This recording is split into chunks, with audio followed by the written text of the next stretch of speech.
Poco C31। তো এটাও দেখো তালা চিহ্ন আছে, এটা এফআরপি লক লেগে আছে, ঠিক আছে। তো এই লকটা আমরা আনলক করবো। তোমরা যদি এরকম সমস্যার মতো করে থাকো কন্ট্যাক্ট করবে আমার সাথে। ওখানে দেখুন তোমাদেরকে আগে দেখিয়ে দিচ্ছি, প্রুফ করে দিচ্ছি। ফাইল করি,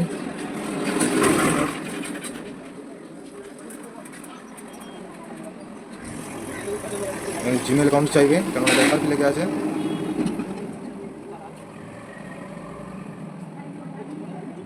লোডিং, অ্যাপস লোডিং হচ্ছে, একটু ওয়েট করতে হবে আমাদের। তো এই দেখো এখানে নট সাইনিং দেখাচ্ছে, এটা এফআরপি হয়ে আছে, ওই জন্য এখানে নট সাইনিং দেখাচ্ছে। তো মডেলটা দেখে নাও, পোকো C31, একদম এফআরপি কন্ডিশন আছে, উপরে তালার চিহ্ন আছে। তো সর্বপ্রথম আমরা ফোনটা পাওয়ার অফ করে নেব।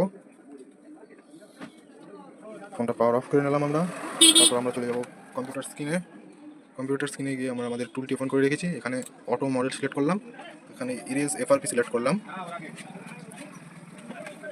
এখানে ইরেজ এফআরপি সিলেক্ট করলাম। এখানে ভলিউম প্লাস মাইনাস, আমরা মোবাইলটির মধ্যে ভলিউম প্লাস এবং মাইনাসটা ধরে থাকবো এবং কেবলটার মধ্যে লাগিয়ে দিয়েছি। এখানে একটু কাজ শুরু হয়ে গেছে, এখানে অলরেডি পোর্ট বানিয়ে নিয়েছে।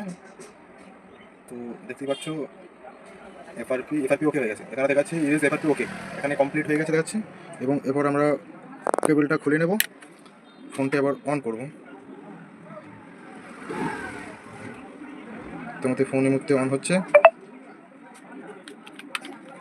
দেখতে পাচ্ছ আমাদের ফোন এখন অন হচ্ছে। এটা যেহেতু এফআরপি করা হলো, মোবাইলটা প্রপার অন হতে একটু টাইম লাগবে।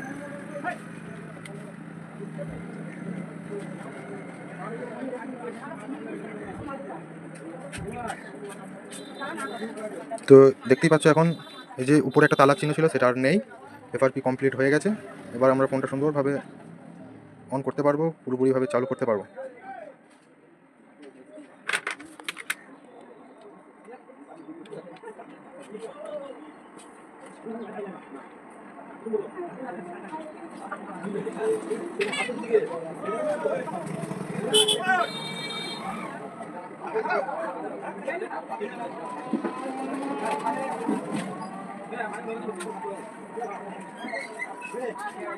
দেখো আমাদের ফোন কমপ্লিট ওপেন হয়ে গেছে। গাইস, কাজটি ভালো লাগলে একটা লাইক করবেন, আর এরকম যদি কারো প্রবলেম হয়ে থাকে আমার সাথে কন্ট্যাক্ট করবেন, অবশ্যই হেল্প পাবেন।